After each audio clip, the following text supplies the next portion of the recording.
All right, Taiwan is now officially 2 days late in granting my lawful request. And, I just found today, I can't believe I didn't see this. The mayor of Taipei, I did a video on this on my YouTube channel. Really great. He talks about draining the swamp. He spoke at the Heritage Foundation. This is a big deal.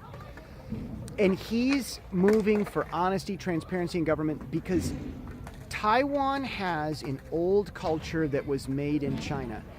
Inside, it's an empire that doesn't care about human rights. It's the full empire, no human rights culture of mainland China. But outside, it pretends to have a democracy. And I say it pretends to have a democracy because they don't listen to their constituents. They don't pick up the phone when they call. They're better than other people. They think you elect them, they think that they're emperor and don't have to listen to people anymore. It's weird. And so, Ke Wen-je, the mayor of Taipei, it's like a governor, he spoke at the Heritage Foundation about how he's been fighting for normal democracy in Taiwan. And he's a culture warrior, and he's been stirring the pot, just got reelected, so we know that it really works. It's interesting thing about Ke Wen-je, this is interesting. John Bon Jovi was in Taipei a few years ago, but the National Weather Service in Taiwan said a typhoon was coming. So he said, okay, they say a typhoon's going to be here. We got to shut down the government. We got to shut stuff down, no schools or anything. So he canceled the big concert at this big arena where Bon Jovi was going to be performing for a lot of Taiwanese fans. I mean, they love the guy. There wasn't even any rain. And so, Bon Jovi actually came out, waved at some fans and left, and that was it. Ke Wen-je, this mayor that just spoke at the Heritage Foundation, then said, this is a few years ago, the National Weather Service told us there was going to be a typhoon and they were wrong. So why are we paying them money and why are we listening to them? Oh, that really stirred the pot big time, big time, big time. Because he actually expected people to deliver on results. So this guy recently spoke at the Heritage Foundation. Here's the thing. Taiwan has its own swamp to drain. And Mayor Ke Wen-je is his Chinese name. Mayor Ke is draining the swamp. Interesting, he's got Asperger's. That's what they say anyway. I don't know if it's officially diagnosed.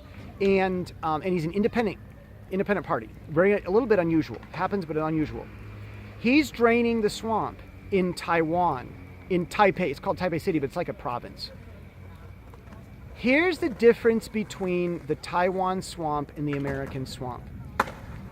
The Taiwan swamp has people in it like the mayor of Kaohsiung, a city province thing in the south, where he just went in. Ke Wen-je is in America talking to the Heritage Foundation. This other mayor from the other party went to China and was hobnobbing with them. And that party's actually promised that they would make it easier for China to do takeover of Taiwan stuff. We actually could be looking at the swamp in Taiwan being treasonous. It's possible. This is the danger we're looking at. That if China attacked Taiwan, that there could be operatives sabotaging their own government from the inside, helping China, committing treason. That's a worry. There's no evidence of this. It hasn't happened yet, but that's a reasonable concern. And that's the swamp in Taiwan. And if they do that, Taiwan falls. They're the first line of defense. Hawaii gets it next from China. So we need to drain this swamp. And it's the swamp in Taiwan that's injured me. And it's not any political party. It's the old culture that was made in China. We can take the Taiwanese out of China, but we've still got to fight to take the China out of the Taiwanese. And I just called my congressman today and I told him about this. And if helping me is a legitimate, correct way of America protecting their citizens' rights abroad, and that would help Taiwan drain the swamp that we need drained.